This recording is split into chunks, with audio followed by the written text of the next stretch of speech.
Francis ന്യൂസിലേക്ക് സ്വാഗതം. വാർത്തകൾ വായിക്കുന്നത് ആത്മിക എന്നും. പ്രധാന വാർത്തകൾ. കാഴ്ചയ്ക്ക് കരുതലായി കണ്ണുപരിശോധന.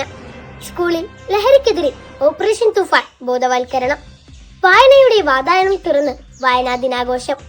കലാഭിരുചികളിൽ മാറ്റുരയ്ക്കാൻ വിദ്യാരംഗം കലാസാഹിത്യവേദി.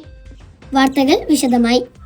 ദേശീയ അന്ധതയും കാഴ്ചശക്തി വൈകല്യവും നിയന്ത്രിക്കാനുള്ള പദ്ധതിയുടെ ഭാഗമായി വയലത്തൂർ സെന്റ് ഫ്രാൻസിസ് UP സ്കൂളിൽ 5, 6, 7 ക്ലാസ്സിലെ കുട്ടികൾക്കായി പഞ്ചായത്തിന്റെ നേതൃത്വത്തിൽ സൗജന്യ കണ്ണുപരിശോധന നടത്തി.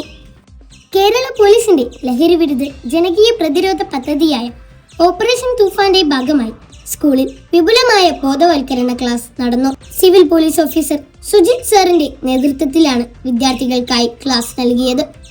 ലഹരിയുടെ ചതിക്കുഴികളിൽ വീഴാതിരിക്കാൻ കുട്ടികൾ എപ്പോഴും ജാഗ്രത പാലിക്കണമെന്ന് അദ്ദേഹം കുട്ടികളോട് ആഹ്വാനം ചെയ്തു.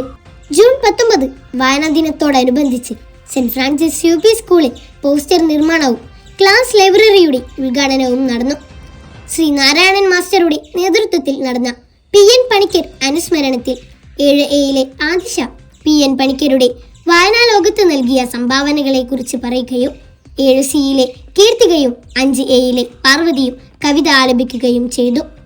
ഓരോ ക്ലാസ്സിലേക്കും ആവശ്യമായ പുസ്തകങ്ങൾ HM ശ്രീമതി ബിജു ടീച്ചർ വിതരണം ചെയ്ത് ക്ലാസ് ലൈബ്രറി ഉദ്ഘാടനം ചെയ്തു.